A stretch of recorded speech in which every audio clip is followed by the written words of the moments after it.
Cube. Cher public, nous vous invitons à prendre place confortablement et à fermer la sonnerie de votre téléphone cellulaire. En cas d'incident, veuillez repérer les sorties de secours les plus près de vous. Bon divertissement. 1, 2, 1, 2. OK, c'est bon, on peut y aller. Sophie Durocher. Elle met en scène les arts, la culture et la société. Une représentation pas comme les autres. Sophie Durocher.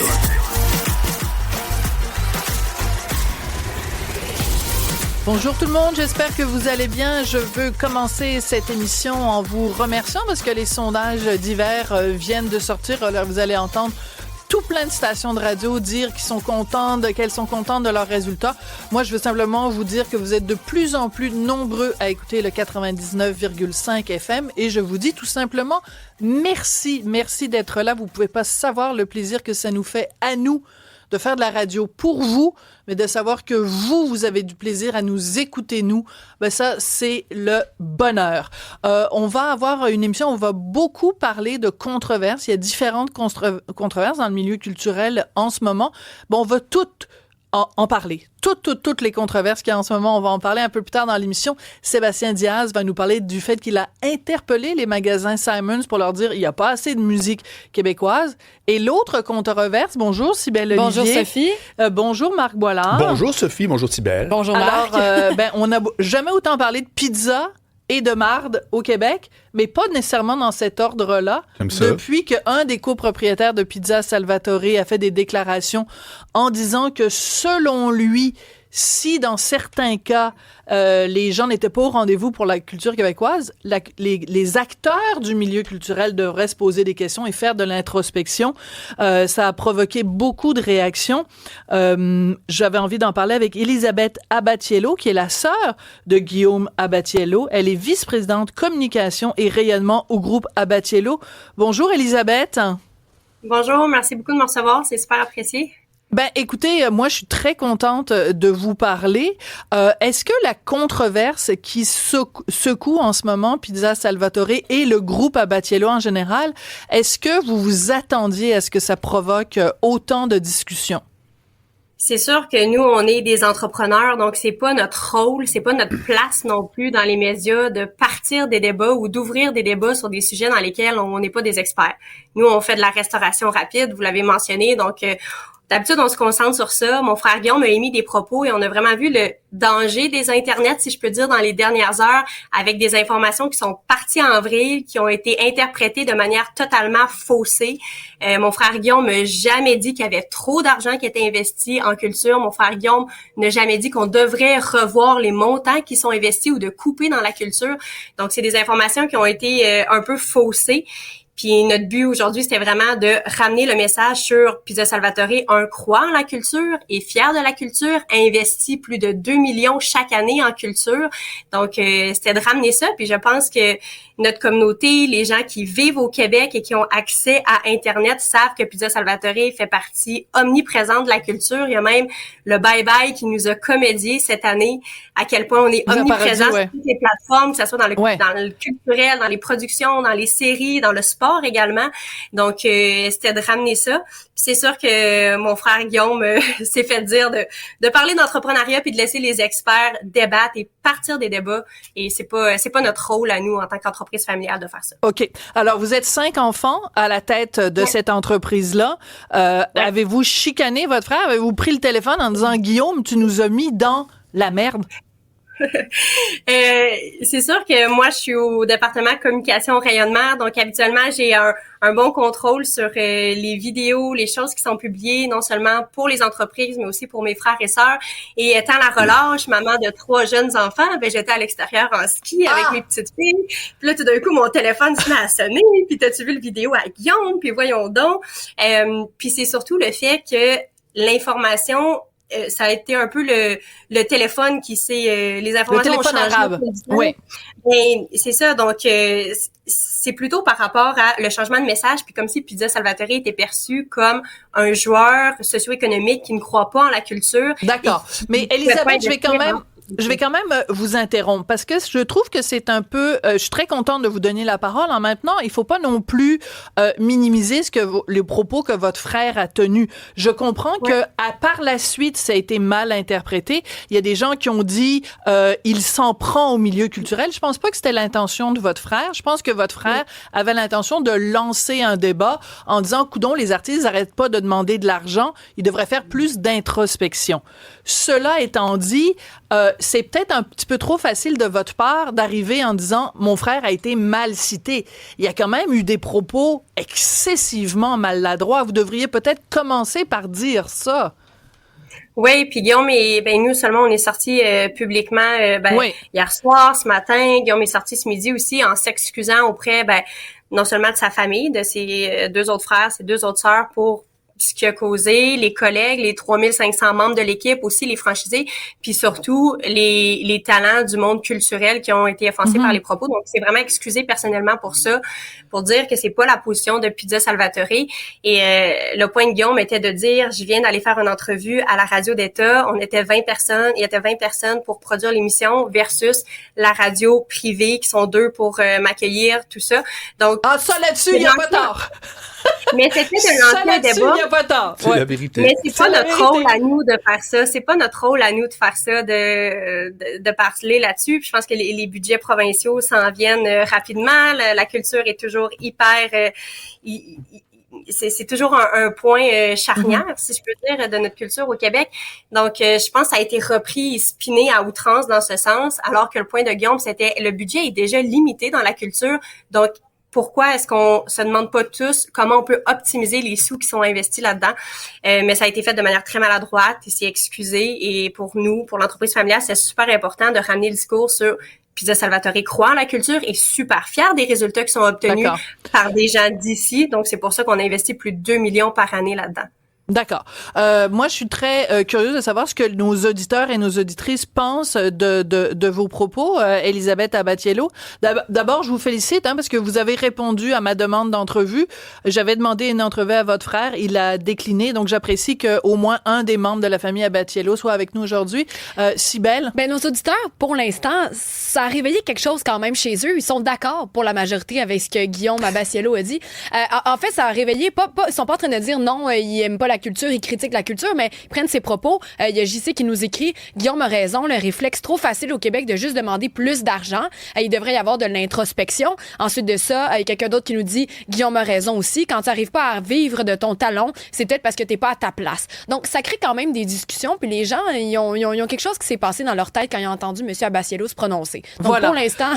Mais ça, c'est un très bon point. C'est intéressant, Elisabeth, parce que votre frère, donc, quand il a fait sa déclaration, son communiqué, ça finit en disant je m'excuse de m'être prononcé sur un sujet dans lequel je ne suis pas un expert, je ne suis pas de ce milieu-là. La culture doit être gérée différemment d'une entreprise, mais il reste que Cybèle vient de nous le montrer. Il y a quand même beaucoup de gens qui sont d'accord, à tout le moins, avec le débat que votre frère a lancé. On a reçu énormément de commentaires positifs du monde de la culture, de dire en soutien, parce que évidemment c'est parti en vrille sur Internet. Guillaume n'a jamais dit qu'on devrait couper dans la culture ou que dans ce sens-là. Donc il y a des gens qui ont dit hey, j'ai écouté le vidéo, je comprends pas qu'est-ce qui se passe en ce moment par rapport à vous, puis je trouve que vous avez raison.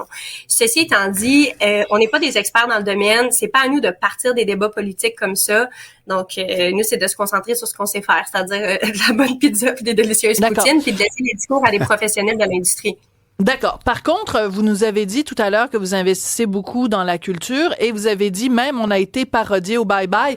Je veux pas être vilaine avec vous, Elisabeth, mais au Bye Bye, vous avez été parodié comme quoi vos pizzas étaient pas bonnes, puis la jeune comédienne, elle mangeait de votre pizza puis elle vomissait. Est-ce que vous considérez que ça c'était de la bonne publicité pour Pizza Salvatore? Comment on a été parodié au Bye Bye, c'est surtout à quel point on est omniprésent et que nos intégrations seraient peut-être pas naturelles dans les différentes interventions qu'on fait. Là, c'était au niveau du sport. ça ouvre d'entrée de jeu et qu'il y a des boîtes à pizza partout et qu'on place Pizza Salvatore partout avant même d'adresser le sujet de l'émission, c'est-à-dire le sport. Le fait que la fille à la fin crache le morceau, bon, c'est sûr que c'est pas idéal. Certains ont perçu dans le sens qu'elle fait ça pour le show, mais elle n'en mange pas vraiment, fait qu'après elle crache. Voilà, c'est pas mal le message qu'on avait compris aussi. Mais vous, vous connaissez le vieux principe, hein, parlez de moi en bien, parlez de moi en mal, mais parlez de moi. Est-ce que quand vous dites que Pizza Salvatore investit dans la culture, il reste quand même que Louis Morissette a été très dur avec votre frère et il a justement dit, enfin on a compris entre les lignes, que il ne voulait plus que son podcast, qui fait que son balado soit commandité par Pizza Salvatore. Est-ce que ça vous cause un problème comme entreprise? Ben, pas que ça nous cause un problème, mais personnellement, on a de la misère à comprendre parce que c'est un des nombreux balados qu'on commandite au Québec, un balado dans lequel il reçoit une multitude d'artistes, qui est une preuve tangible et précise d'à quel point on s'investit dans la culture. Et là, c'est comme si le discours a été mal pris, puis c'est comme si Louis a dit « Hey, vous dites fuck la culture, donc laissez tomber mon podcast », alors qu'on n'a jamais dit ça.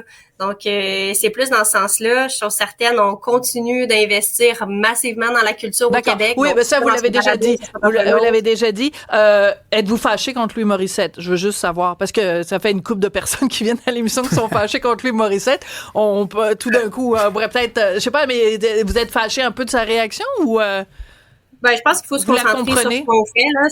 C'est de la restauration. S'il veut nous parler, tout ça, je pense qu'il a mal interprété aussi le message. On n'a jamais remis en question la culture. Donc, je pense que c'est des adultes qu'il faut qu'ils se parlent et de passer par les médias sociaux et de rabaisser une entreprise québécoise qui s'investit massivement, non seulement dans la culture, mais dans les communautés aussi dans lesquelles on est implanté. C'est plus de 500 000 $ par année qu'on investit dans des différentes organisations, que ce soit justement culturelles, sportives, communautaires, en plus de qu'est-ce qu'on met dans la culture médiatique au Québec. Okay. Donc, je pense que ça n'a vraiment pas sa place. Puis c'est quelque chose qui devrait être discuté. Puis jamais, je pense qu'une entreprise doit rabaisser, peu importe. Je pense que tout le monde a tout à gagner de s'élever vers le haut et non de se diminuer vers le bas. Très bien dit, comme disait l'autre, comme disait Michelle Obama, when they go low, we go high. Vraiment très rapidement, une dernière question. Est-ce que la controverse des 48 dernières heures, est-ce que il y a des gens qui ont appelé au boycott de Pizza Salvatore? Est-ce que vous avez noté une baisse dans le nombre de commandes de pizza ou Jack Lecoq, ou au contraire, vous avez remarqué une augmentation, ou il y a rien qui a changé? Pour le moment, il n'y a rien qui a changé. On trouve ça déplorable, qu'est-ce qui s'est passé sur les médias sociaux, des gens qui ont de la mauvaise information et qui pensent que Pizza Salvatore est contre la culture, ce qui est tout à fait pas le cas. Le fait qu'on ait sorti publiquement pour remettre les barres sur les T, les points sur les I, ben on sent là, le vent de changement favorable à Pizza Salvatore, de comprendre, de mieux s'informer aussi. Puis je pense qu'on a eu un bel exemple de la désinformation qui peut avoir lieu sur Internet et partir en vrille. D'accord. Alors, j'avais dit que c'était fini, mais je viens de voir passer un commentaire du public, quelqu'un qui dit « Désolé, mais parce qu'une boîte de pizza traîne sur le comptoir dans 4 épisodes d'Indéfendable, c'est pas encourager la culture, c'est simplement du placement de produits commerciaux à 100%. » Qu'est-ce que vous répondez à notre auditeur de CUM qui pense ça? Ben, je pense que la culture, c'est ce qui façonne une société, c'est tout ce qui est produit par les talents d'ici. Nous, délibérément, mais bon, délibérément, merci.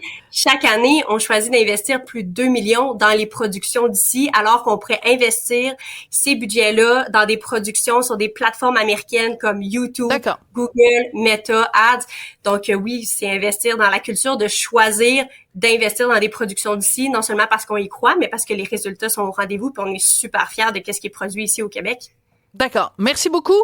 Je rappelle que vous vous appelez Elisabeth Abatiello. Vous êtes vice-présidente aux communications et au rayonnement au groupe Abatiello. Donc, entre autres, Pizza Salvatore, mais aussi Jack Lecoq et plein d'autres entreprises. Une entreprise qui a d'ailleurs beaucoup quand même le vent dans les voiles. Merci beaucoup, Elisabeth, d'être allée au...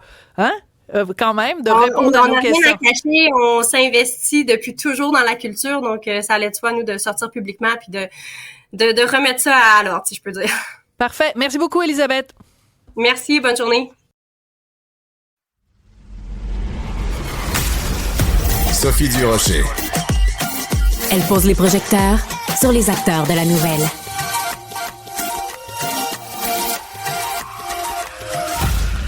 Marc Boilard, bonjour. Salut. Tu viens d'entendre l'entrevue avec Elisabeth Abatiello. Tu as entendu aussi les commentaires du public, autant ceux qui nous ont été relayés par Cybèle Olivier que ceux qui sont apparus à l'écran. Donc, quand elle dit, Madame Abatiello, nous investissons massivement dans la culture, est-ce que tu penses que c'est une réponse qui est appropriée ou c'est juste une entreprise qui est en mode panique parce que son frère a dit des bêtises? Non, elle investit. C'est parce que c'est drôle le commentaire qui était porté à l'écran, de dire c'est du placement de produits, donc ça compte pas comme si on supporte la culture. Pourquoi un empêche l'autre? Ben voilà. À partir du moment où... C'est du financement qui aide au financement d'une émission. C'est comme s'il faudrait que ça soit anonyme pour dire que c'est la grandeur d'âme qui compte. Ben non. Non, ça s'appelle du mécénat, là, à ce moment-là. Exactement. Puis quand tout le monde cherche du financement, je trouve ça le fun que ça vienne pas que du gouvernement. Absolument. Donc, je suis zéro d'accord avec ce commentaire-là. On peut-tu écouter ce qu'il a dit avant qu'on parte en vrai? Absolument. On va écouter exactement ce qu'il a dit, puis on va partir de là. C'est important parce que là-dessus, je trouve qu'Elisabeth Abatiello a raison. Oui. D'ailleurs, moi, j'avais pris la défense, entre guillemets, de Guillaume Abatiello hier en chronique avec Benoît Dutrisac. C'est qu'il faut pas non plus lui faire dire ce qu'il n'a pas dit. Alors, on va écouter un extrait, donc, de Guillaume Abatiello à sa sortie de l'émission Tout peut arriver, où en effet, tout est arrivé à Radio-Canada. Là, quand nos affaires, ils fonctionnent pas, là, on va pas dire, hey, au gouvernement, donnez-nous de l'argent, donnez-nous de l'argent, donnez-nous de l'argent, on veut de l'argent, on veut de l'argent. On se demande pourquoi ça marche pas, pourquoi les clients, ils viennent pas, est-ce que notre mise en marché est pas bonne? Pendant 40 minutes, personne a dit pourquoi ça fonctionne pas, est-ce que le contenu qu'on fait, c'est de la merde? Pourquoi nos musées sont vides? Pourquoi nos salles de théâtre sont vides? Ils reçoivent déjà des millions et des millions et des millions et des millions et des millions. Puis il y a personne qui s'intéresse sur ce qu'ils font, eux. La seule chose qu'ils disent, c'est on n'a pas assez d'argent, donnez-nous plus d'argent. J'avais l'air d'être avec une gang d'extraterrestres, là, ça avait... Voilà. Donc, sur certains points, il a pas tort. C'est sûr que je pense qu'il y a une partie de la population québécoise qui pense exactement, en effet, comme Guillaume, que chaque fois qu'on entend parler du milieu culturel, ils veulent plus. Ils ont 170 millions, c'est pas assez. Ils en veulent 200 millions. Mais on va leur poser la question tout à l'heure à Mathieu Lacombe. La capacité de payer des Québécois n'est pas infinie non plus. Non, mais attends, même avant ça. OK. De un, là, il a jamais dit la culture, c'est de la merde. Il a dit, est-ce que ces gens-là se posent... Juste en termes de communication, tu vois à quel point tout peut partir en vrille sur rien. Oui. Il se demande, il se met à la place de ces gens-là. C'est ce qu'il dit, là. Oui, il se met à la place de ces gens-là autour de la table en disant, est-ce qu'ils se demandent des fois ce qu'on fait, c'est-tu de la merde? Oui. Bon, de un, le choix des mots, c'est 0. Ouais. OK, ça, c'est son problème. Deuxièmement, il n'y a pas de délit de blasphème à critiquer le monde de la culture. Là. Ah, mon Dieu, que je suis contente de t'entendre dire ça. On a le droit de critiquer les artistes, mais regarde la réponse. Oui, attends, OK, mais comprenons pourquoi. Pourquoi. Lui, il dit pendant 40 minutes, il n'entend pas parler de contenu, de remise en question. Mais c'est parce que, et il s'est excusé aujourd'hui, puis Elisabeth l'a dit tantôt, puis il s'est excusé pour exactement les bonnes raisons, c'est-à-dire il ne connaît pas ça de l'intérieur. Je vais y expliquer. De l'intérieur, le domaine de la culture, comme toutes les industries, la remise en question, surtout en cas de crise, elle est quotidienne. Oui. Tous les jours, il y a un artiste qui se demande si son texte est correct. Tous les jours, il y a un directeur des programmes qui sont bons ou pas. Ah! Ils peuvent être 0 comme ils peuvent être. Ça peut être des bonnes... Mais il faut arrêter de penser... il se pose tout le temps la question. Et tout à l'heure, Serge Denoncourt, donc comédien, metteur en scène et tout ça, il était à l'émission de ton collègue Benoît, Cybèle, et il disait ça justement. Il disait, nous, en théâtre, tous les jours, on se pose la question. S'il y a des fluctuations, si une semaine, il y a moins de gens qui viennent voir nos pièces, ben voyons, on est tout le temps en train de se poser la question. Nous aussi, qui disaient, on fait des rencontres, on essaie d'avoir des discussions, de penser, de pousser plus loin nos idées. Non, mais toi, tu le fais-tu avec ton propre métier? Ben oui, tout le temps. C'est ça que je veux dire. C'est juste que lorsque tu fais une réunion où que tout à coup le thème c'est le financement, tu peux pas tant que ça lancer des roches en disant ouais, by the way, vous êtes pas flagellés sur vos contenus qui sont peut-être pas optimum. C'est pour ça que tout ça sort comme ça. Mais je le répète, il a le droit de faire une critique, je m'en fous moi. C'est pas parce que puis en plus, on lui aura écoute, ça a été titré certains journaux ce matin. Avec le mot marde, entre guillemets, disant que c'est ce qu'il disait de la culture. Oui, tout à fait. Mais ça, faux, je suis entièrement d'accord. Bon. Et ça, je trouve que c'est très important ce que tu mentionnes parce que je trouve que ici, on a un cas type où quelqu'un fait une déclaration X et la façon dont c'est transmis, retransmis, analysé, on perd de vue les mots qui ont réellement été prononcés et ça devient complètement autre chose. Donc, je suis pas en train de prendre la défense de Guillaume Abatiello. Non, il était dans le champ, je suis le premier à le dire. Non, mais pas pour les raisons qu'on dit. Mais c'est ça. Est-ce qu'on peut au moins, quand on cite quelqu'un, et aussi, je pense qu'il faut s'adresser aux gens qui nous écoutent, quand vous lisez un texte de journal, il y a le titre, et il y a le contenu. Le titre, c'est peut-être 10 mots. Le texte, ça va être 530 mots, 600 mots, 800 mots. Moi, je le sais, j'écris 3 fois par semaine dans le journal. Des fois, les gens ils m'écrivent, ils me parlent de mon titre. Voilà. Je dis, avez-vous lu la chronique?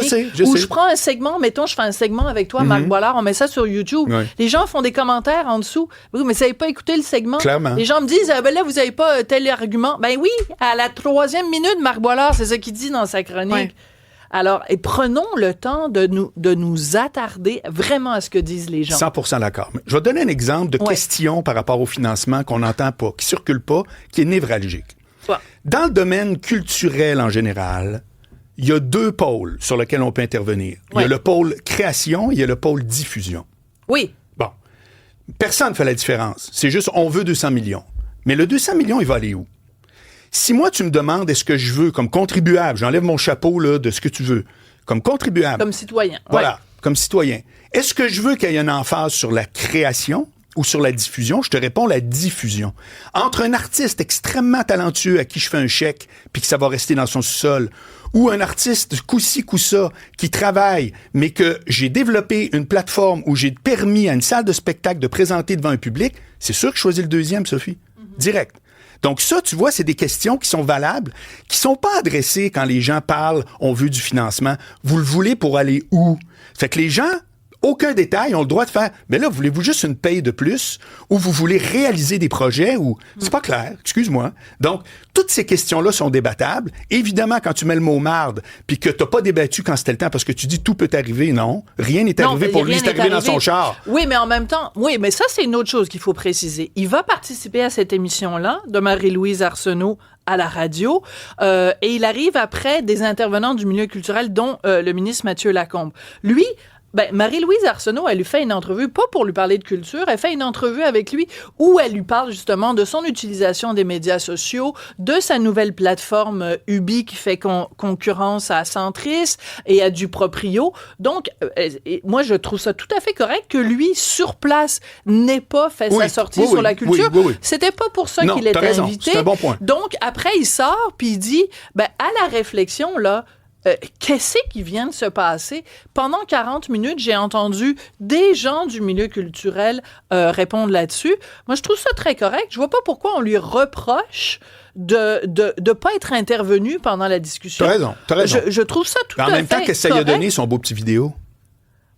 C'est une entreprise, ils passent leur temps, ils font comme 70 millions de... À parler de ça? Non, c'est ça. Ils font des vidéos sur ci, puis des vidéos sur ça, puis je veux dire, c'est ça. Puis quand tu fais 22 vidéos par semaine, OK? Quand t'es sur TikTok, sur Instagram, sur Facebook, sur Twitter, quand t'es partout, là, c'est possible que sur les 22 vidéos, il y en ait une fois où ça fait kaboum.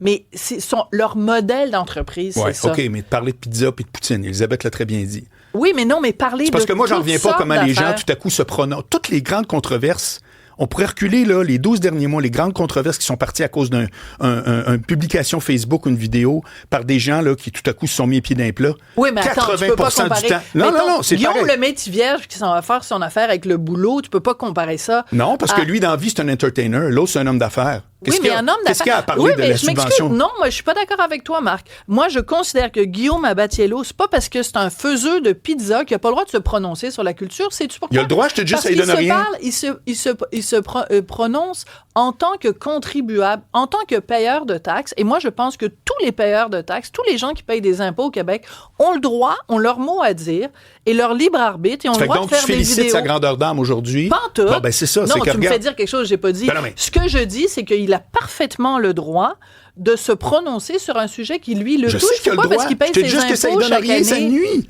Ça nuit, c'est épouvantable. Ouais, on sort du sujet. Après, c'est sûr que ça sort de... c'est pourquoi tu penses qu'ils font une sortie? Parce qu'il y a des gens qui ont appelé en disant « Votre pizza est pas bonne, puis j'en achèterai plus jamais. » C'est pour ça qu'ils sortent, parce que sinon, ils auraient été bien contents. Je veux t'amener sur un troisième volet. On a-tu le temps? Non, on n'a pas le temps. Mais reste là. Reste avec. Peux-tu rester? Oui, je reste, c'est sûr. Est-ce qu'on est obligé d'augmenter ton cachet ou tu fais dans le même cachet, tu vas rester plus loin? OK, parfait. Merci beaucoup. On s'en va à la pause. Manquez pas ça parce qu'après la pause, c'est Sébastien Diaz. Puis lui aussi, il a parti toute une controverse. Il dit au magasin Simon, vous dites que vous êtes fièrement québécois. Faites donc jouer de la musique québécoise tout de suite après la pause. Professeur Duduche. Avec elle, pas de retenue. Ah, j'ai le très grand plaisir d'accueillir Sébastien Diaz, animateur, réalisateur, producteur, auteur. Il n'y a rien qui fait pas, Sébastien. Hola, qu'est-ce Ça va très bien. Désolé pour le décor un peu laid. Je suis dans une loge. C'est donc ben moche. Mon émission parce qu'on est en nombre dans une heure. Là. OK, mais là, à Radio-Canada, ils peuvent pas avoir des budgets. Il me semble un petit peu de peinture, quelque chose. C'est quoi la lampe cheapette qu'il y a derrière toi? C'est donc ben lettre. En fait, on est au studio Montréal Grande à Pointe-Saint-Charles à Montréal. Puis, tu vois, c'est la loge où je pense que l'équipe de En direct de l'univers se change. Ah, OK, d'accord, parfait. OK, donc on salue les gens de Grande qu'on aime beaucoup. Vos studios sont absolument magnifiques. Sébastien, tu es au cœur d'une autre controverse. Décidément, c'est la semaine de relâche, mais il n'y a pas de relâche dans les controverses. Tu as fait une publication sur tes médias sociaux. Tu t'adresses à Maison Simons en disant, ben moi, j'ai déjà travaillé pour vous.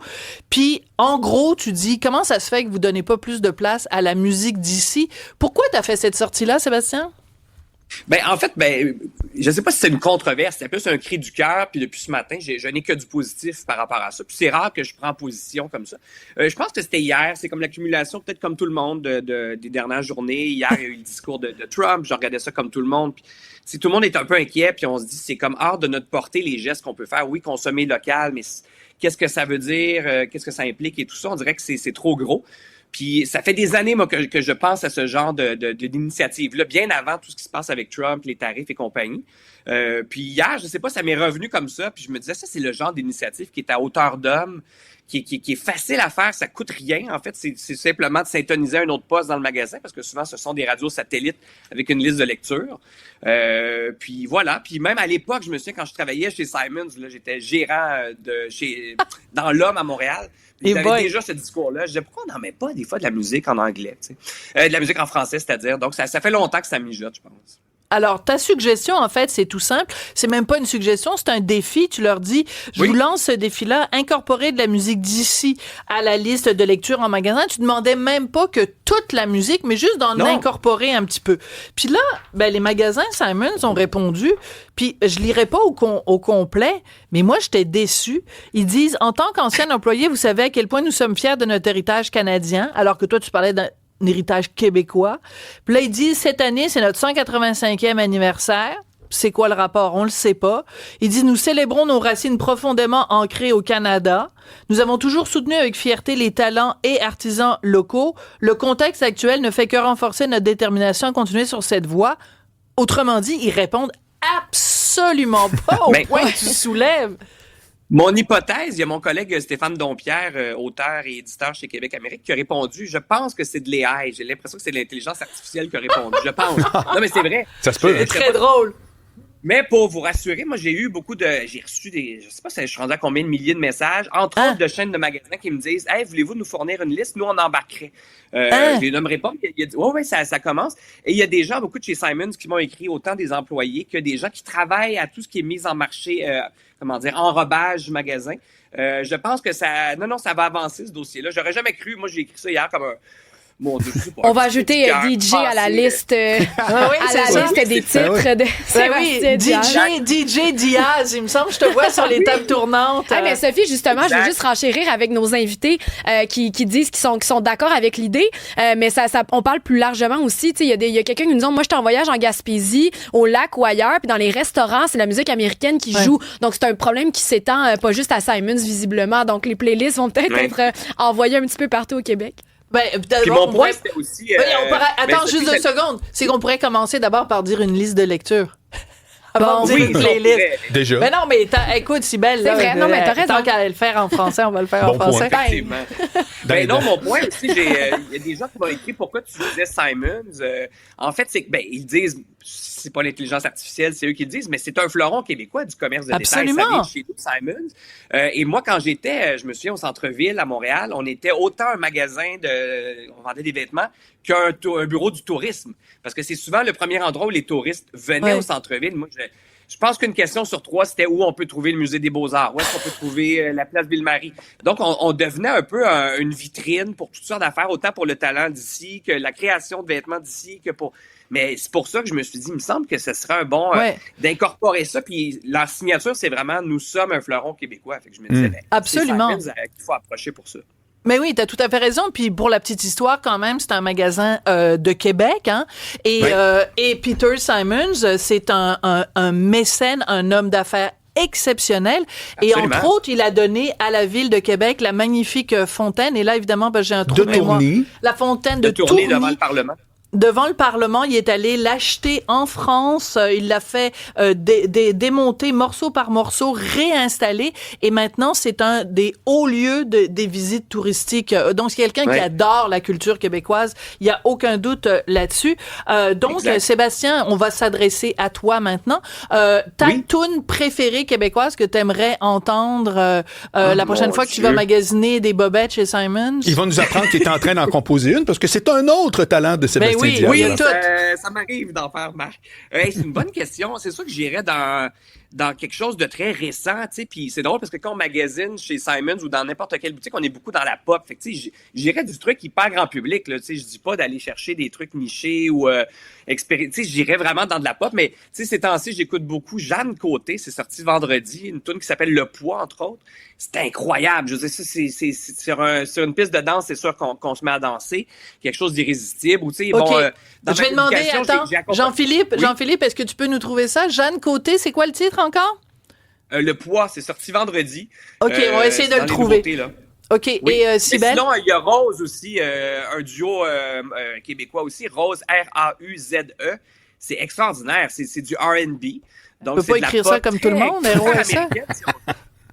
Ce que je voulais dire en même temps, c'est un collègue qui nous a transmis ça, puis je sais pas, Sébastien, si vous le connaissez, le site, ça s'appelle MusiQC, donc MUSI.ca, donc on peut l'afficher à l'instant.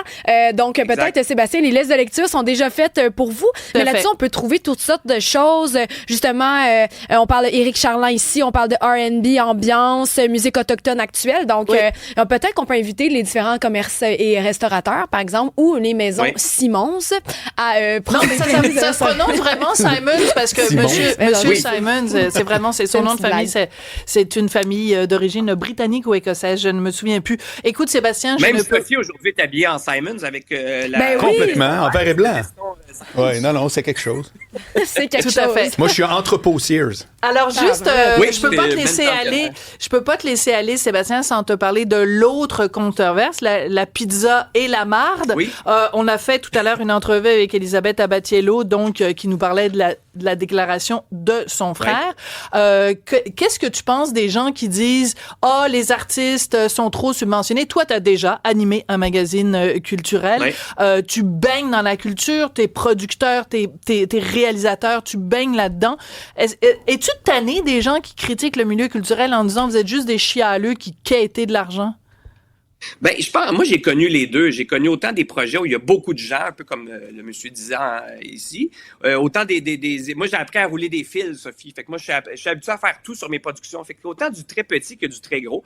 Moi, je pense, si on est très honnête, il y a quelques débordements. Il y a eu des équipes, des fois, je suis débarqué sur des projets, je faisais, mon Dieu, est-ce qu'ils ont besoin de tout ça? Fait que je peux comprendre vu de l'extérieur. Des fois, peut-être. J'ai l'impression que c'est un problème d'image, peut-être, qu'on a avec la culture. Puis, tu sais, si on veut parler en termes de business, on n'a pas le choix de dire qu'il y a énormément de retombées. Fait que, tu sais, si on veut parler dans les mêmes termes que monsieur des pizzas, c'est probablement un des milieux au Québec où on a le plus de retombées. Puis pas seulement chez nous. Tu sais, si on pense à ce qui fait notre renommée à l'international, c'est souvent les artistes. Absolument. Je me demanderais quel est le chiffre d'affaires mondial d'un Cirque du Soleil ou, tu sais, Robert Lepage qui est partout. Fait que, moi, j'ai un peu de misère avec ça, mais peut-être qu'effectivement, il faut faire un examen de conscience du côté de l'image, peut-être, ou le marketing de la culture, comment on vend ce métier-là. Mais c'est un métier tellement mystérieux, je peux comprendre qu'il y a de l'incompréhension quand on n'est pas dedans aussi, tu sais. Alors, moi, je dis retour à des émissions culturelles et à Radio-Canada et à Télé-Québec. C'est quand même dans le mandat. Merci beaucoup, Sébastien. À la prochaine. Merci, Sophie. Salut. Au revoir. Qu'elle soit en avant ou en arrière-scène, Sophie Durocher reste toujours Sophie Durocher. Alors, la controverse de l'heure, des dernières 24 heures, parce que dans 24 heures, ce sera peut-être autre chose, ce sont bien sûr les déclarations de Gabriel Abbatiello de Pizza Salvatore, qui a remis en question, en fait, le manque d'introspection du milieu culturel québécois. Ce qui est surprenant, c'est que le ministre de la Culture, Mathieu Lacombe, a réagi promptement aux propos de M. Abbatiello sur les médias sociaux hier. On avait envie de lui parler aujourd'hui. Il est au bout de la ligne. Bonjour, M. Lacombe. Bonjour. Je vous remercie. D'abord, vous êtes un fidèle à Q. Vous étiez ce matin avec mon collègue Mario Dumont. Vous êtes avec moi cet après-midi, donc merci de répondre. Vous êtes toujours présent, vous, quand on vous appelle à Cube. Je sais. Est-ce que c'était votre rôle comme ministre de la Culture et des Communications de réagir aussi promptement aux déclarations de M. Abbatiello? Vous auriez très bien pu dire, bon, c'est un propriétaire de compagnie de pizza qui tient des propos sur TikTok. J'ai vraiment d'autres chats à fouetter comme ministre de la Culture. Est-ce que c'était pertinent que vous réagissiez aussi rapidement à cette controverse-là? Je pense que oui. J'ai eu une réaction, je dirais, peut-être d'abord de citoyens. Je comprends que comme ministre, on n'a pas toujours à avoir une réaction de citoyen, mais dans ce cas-ci, je dirais que j'ai eu une réaction de citoyens québécois pour qui la culture, c'est important. Puis je pense que mon rôle comme ministre, c'est aussi d'envoyer des signaux positifs, de défendre la culture québécoise, de la mettre en valeur. Donc, j'irai pas dans tous les détails, mais je pense qu'au moment où on vit une crise, au moment où on travaille très, très fort pour essayer d'avoir le dessus, notamment, oui, en mettant plus d'argent sur la table pour nos créateurs, nos créatrices, nos artistes, mais aussi en adaptant le modèle parce qu'il y a une crise actuellement qui change un peu nos façons de faire, ben d'avoir un discours à l'effet que si la popularité est pas toujours au rendez-vous, c'est peut-être parce que ce qu'on fait, c'est pas bon. Ben moi, je pense que c'est pas le bon message à envoyer en ce moment. D'accord. Alors, il y a beaucoup de gens, parmi les auditeurs, par exemple, de Cube Radio, qui considèrent que c'est pas exactement ça qu'il a dit, M. Abbatiello. C'est-à-dire qu'il faut faire attention.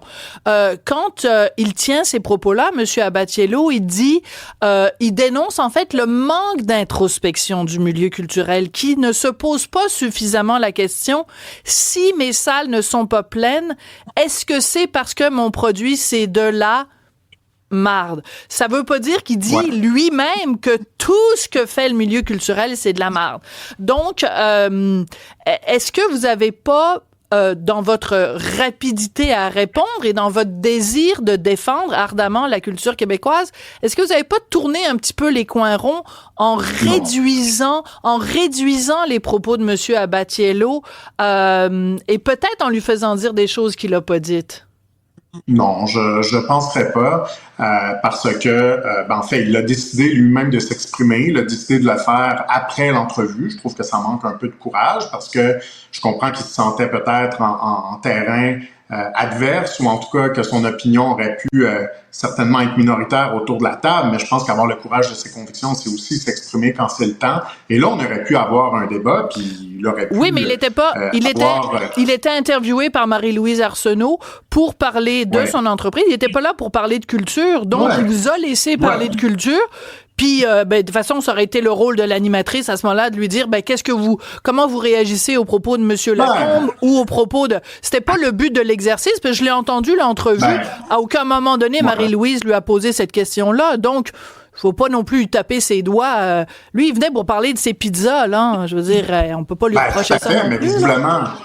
Mais visiblement, il y avait quelque chose à dire. Il a décidé de pas le dire. Il a décidé d'attendre, alors qu'il y a d'autres invités autour de la table qui, eux, se gênaient pas là, pour me poser des questions qui étaient pas faciles. Là. Je veux dire, je suis pas allé là comme si j'allais prendre une marche dans un parc.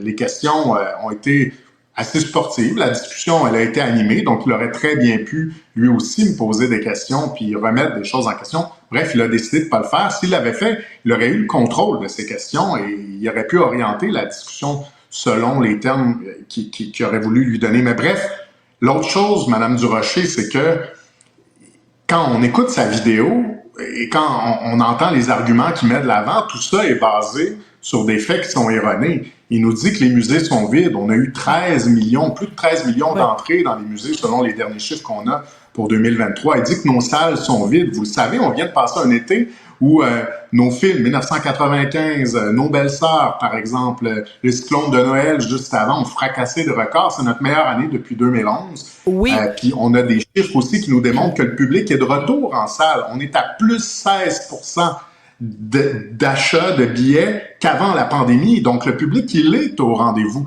Donc, oui, mais quand on entend ces arguments, vous nommez d'accord. Alors, vos chiffres sont bons. Vous nommez le cinéma, vous nommez les spectacles et tout ça. Je veux juste vous donner un petit exemple. Moi, je suis allée il y a pas si longtemps. On a une nouvelle maison de la danse là dans le centre-ville, dans le quartier des spectacles. Ça a coûté des millions et des millions de dollars. C'est absolument magnifique dans l'édifice Wilder. C'est splendide. Il y a beaucoup d'argent. Sont là. Bon, vos bureaux sont là. Je connais bien. C'est splendide.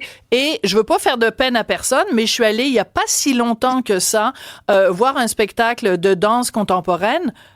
On était à peu près 8 dans la salle. Et c'était un spectacle qui était splendide. C'est en effet dommage qu'il n'y ait pas eu plus de personnes que 8 personnes dans la salle. Mais si Monsieur Abatiello, Monsieur Pizza était allé voir ce spectacle-là, peut-être qu'il aurait été pertinent de se poser la question pourquoi on investit autant dans la brique et le mortier pour construire des structures magnifiques, mais le public n'est pas au rendez-vous. Je pense que ce débat-là, on peut l'avoir comme société, Monsieur Lacombe. Ben, d'accord, ayons-le. Je pense qu'on l'a en ce moment. Je pense que M. Abatiello a lancé ce pavé dans la mare, mais en même temps, Mme Durocher... Dans la mare ou dans la marde? On le sait pas, là. Il a lancé un pavé dans la marde, peut-être, là. Je vais vous laisser.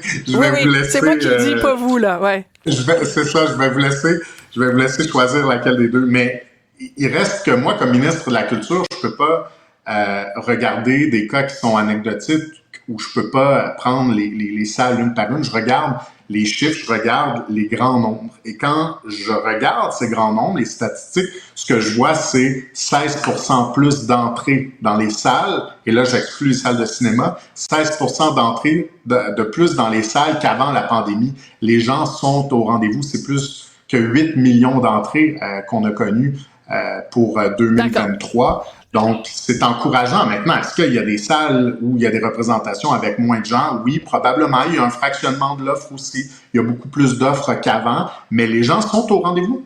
Oui. J'ai fait une entrevue au tout début de l'émission avec Elisabeth Abatiello, qui est la sœur de Guillaume. Ce sont 5 enfants qui ont repris l'entreprise familiale. Elle est vice-présidente aux communications. Et voici ce qu'elle avait à dire au sujet de la controverse. J'aimerais que vous réagissiez à ses propos. Je pense que ça a été repris et spiné à outrance dans ce sens, alors que le point de Guillaume, c'était le budget est déjà limité dans la culture. Donc, pourquoi est-ce qu'on se demande pas tous comment on peut optimiser les sous qui sont investis là-dedans?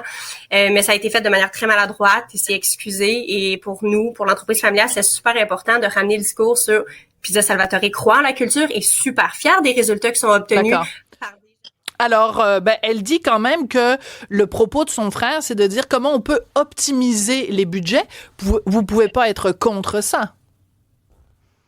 Ben, c'est-à-dire, moi, quand j'entends sa vidéo, quand j'écoute sa vidéo, c'est pas ce que j'entends. Il faut, disons, étirer l'élastique là pour comprendre, OK, avec des mots très maladroits, avec des termes pas très élogieux, ce qu'il voulait finalement dire, si on écoute bien et qu'on est de bonne foi, à un moment donné, ce qui est clair là devrait s'énoncer clairement. Puis dans ce cas-là, ben ça n'a pas été le cas. Là, je vois qu'aujourd'hui, il s'est excusé. Ben, il s'est excusé, là, en quelque sorte. Oui, puis j'entends ce que Mme Abatiello, sa sœur, dit. Maintenant, vous savez, Mme Durocher, je vais prendre un peu de hauteur en disant, je leur souhaite pas de malheur à la famille Abatiello, je souhaite pas de malheur à leur entreprise, qui est une entreprise québécoise, qui est une entreprise de 3e génération, qui est reprise par des jeunes hommes, jeunes femmes d'affaires. Je leur souhaite pas de malheur. Puis, mon souhait, c'était que, effectivement, Guillaume Abatiello s'excuse, qu'il tende la main aussi au milieu culturel d'une certaine façon. Puis après, ça arrive à tout le monde de faire des erreurs. Puis je pense que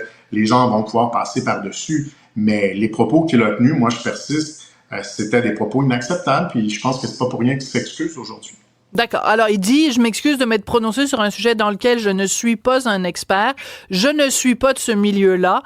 Et il tient à dire, je n'ai jamais dit que le gouvernement devait couper dans la culture. Cybèle, qui est un peu nos yeux et nos oreilles sur ce que pensent et disent nos auditeurs, des réactions des gens aux propos à ce sujet-là. Une mère en particulier qui nous a parlé de... je vais vous lire ce qu'elle nous dit. Dites-moi d'abord si c'est vrai. Les élèves sortent avec les écoles pour aller voir des films américains où ils vont sur des trampolines, vont faire des glissades. Où est la culture québécoise là-dedans? Est-ce que donc le ministère de l'Éducation, qui est pas le vôtre, on s'entend, mais vous êtes donc liés avec la culture, est-ce que les écoles encouragent assez avec leur sortie scolaire le milieu de la culture québécoise? Bonne question. Ben, en fait, s'il y a des cas de cette nature-là, vous direz à cette dame que vous le signale, envoyez-nous ça, parce que les sorties scolaires, effectivement, sont là pour encourager la culture québécoise. Donc, d'aller, je sais pas à quoi on fait référence, là, quand on parle de trampoline ou de glissade. Non, ce qu'elle veut dire, c'est qu'ils font toutes sortes de sorties un peu à gauche, à droite, plutôt. Une sortie scolaire pour aller voir un film américain, si ça s'avère, c'est totalement inacceptable pour vous, Monsieur Lacombe. Ben, tout à fait. Je pense que si les gens veulent aller voir Captain America, ils vont y aller avec leurs parents. Je pense que l'évidence, c'est que quand on subventionne une sortie scolaire, on veut mettre en valeur la culture québécoise, ça c'est clair. Il me reste 23 secondes avec vous. Votre dernière sortie culturelle québécoise, c'était quoi? Rapidement. Ma dernière, là, je vais voir le Magicien d'Oz avec les enfants cette semaine à la Place des Arts, mais sinon, ma dernière sortie, c'était à l'Espace Go. Je suis allé voir une pièce à l'Espace Go. Parfait. Merci beaucoup. Bonne pizza. Merci beaucoup, Monsieur le ministre. Cube.